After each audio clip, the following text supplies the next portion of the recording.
So a human bias was one of the primary things that we always thought of removing, and that's probably the journey of where B-Test in itself came into existence.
Started off when I was in college.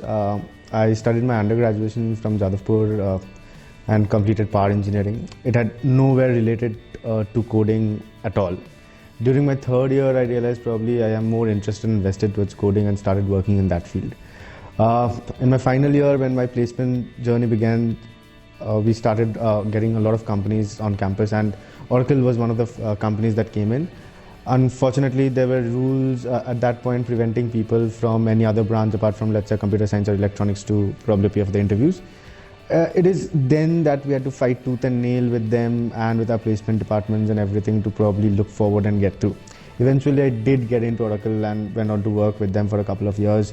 And it is at that time that I started realizing the fallacies that work in the entire system of hirings, where we are too biased in general. So a human bias was one of the primary things that we always thought of removing, and that's probably the journey of where B-Test in itself came into existence.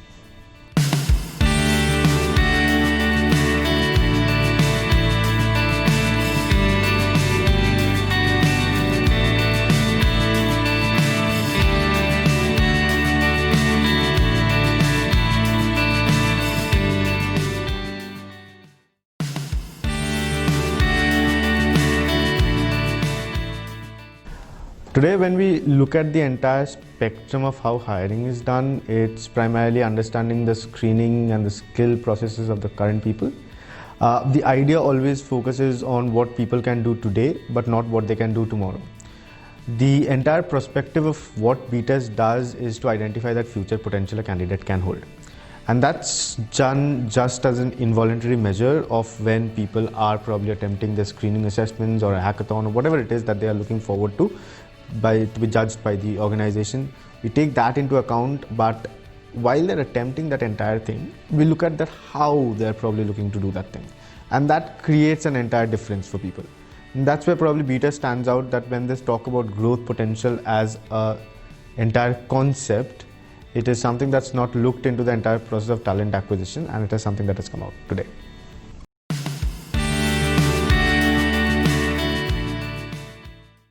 The primary aim focuses still on talent screening as of today, vested into probably assessments across technical and a non-technical domain, starting from, let's say, a live coding challenge to a hackathon in a technical domain.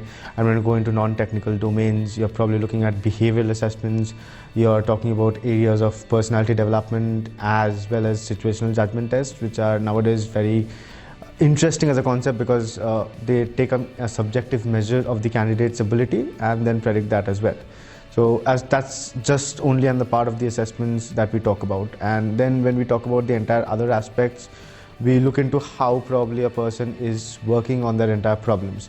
Let's say a developer is tomorrow to be hired. We are looking at today any platform that is out there would typically suggest you what the score is, the final score of the candidate is, and probably how much time, the space and time complexity that comes into the equation, the time and the memory that they have occupied.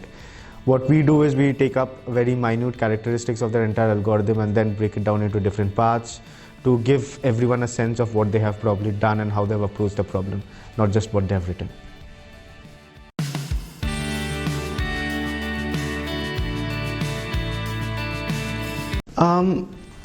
This is something that I always feel changes today. I mean, when we talk about entrepreneurs in general, you would find that probably 5% entrepreneurs in general tend to succeed. I mean, statistically going, that's what the numbers look like today in India. And over there, when you're talking about, I always believe that finding the product market fit is always a very big issue that comes into Indian market. So there's no right idea that comes right to you in the beginning. It's always understanding what the market wants. You keep tweaking the model slowly. So when probably BTS launched in beginning, it was more vested into understanding competencies of competitive assessments, then probably lurking it down and changing it into the areas of understanding how college candidates perform, and from there we go on to develop models and then look into the segment of corporate hirings and everything else. So it's kind of an evolution process, I believe, that works pretty well to get your right market fit today.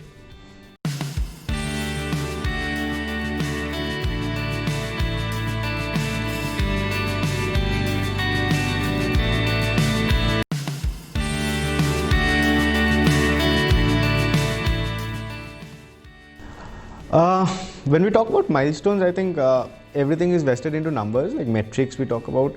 For us, I think one of the biggest milestones were when we started working around with the different models of different metrics we predict in growth potentials, and then getting a certain amount of accuracy into each of them.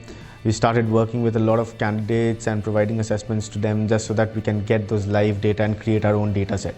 At the end of the day, if you're talking about machine learning, it's always about the data points and how much of data you're working with, which tends to work around and work in your favor. So for that, I think right now we are working with more than 25,000 users and candidates on the platform already, working with multiple across India, over 15 clients that have, that are ranging from probably technical hiring domain to completely into non-technical sales and leadership domains. So it's kind of vested across, but our biggest milestone till date has been the development of our models, which kind of holds us very unique.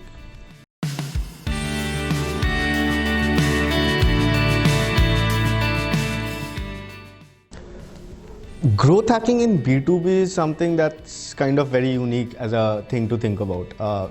When we talk about that in retrospect as a B2C companies, those are very different and how it works as well. When we thought about this in our internal discussions and we started brainstorming, one of the major things that we came up was, let's make it into a complete growth hack process. So what we started doing was working with probably the scalable startups across the country. We launched this program recently called Upsurge. This has a lot to do with companies that are probably getting funded by venture capitalists. So we tie up directly with the venture capitalists and provide all their portfolio startups an incremental process so that they can hire pretty fast and close down all their hiring needs as soon as they can. We recently onboarded Indian Angel Network in this part as well, and there are 167 portfolio startups and probably 500 companies with the mentors and angel investors all come into the picture as well. So yeah, this way I think we are looking at targeting probably from, let's say, 10 to 1,000 is just a leap. That's where we thought of growth hack as a metric, and this is where we have been growing.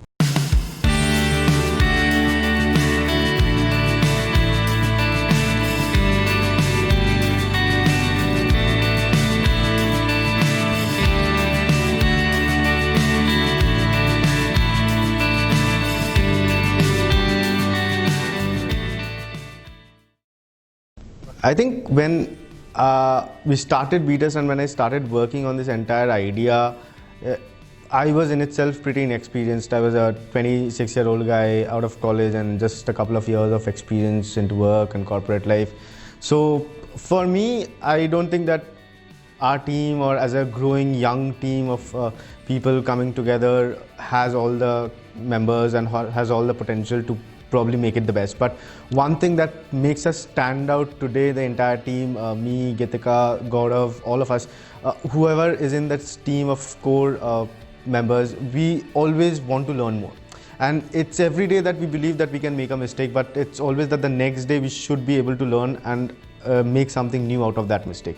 That's what probably makes us the best fitting team out there, or I might be calling it a stretch by calling it a best fitting team, but that's what I believe is what makes us what we are today, what makes us stand out as well.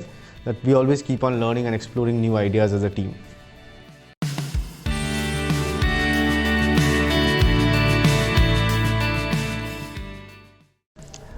I think the entire industry of human resources and recruitment today in India is actually evolving leaps and bounds.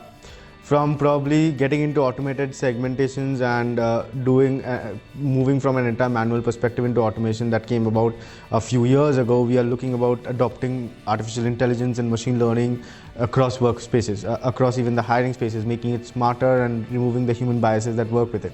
That's a big change, and that's what we, I think, are working around. Expected to be around by 2025. We're looking at more than 70% of companies and workplaces to adopt some form of machine learning in their human resource segment or the recruitment segment, to be more specific. And that's what makes it, I think, a very big trend today in the industry as well. People are looking to make things smarter, people are looking to make things intuitive, and people are looking to make things work without less and less human bias. So that is where probably BTest also fits in today in this entire picture coming forward.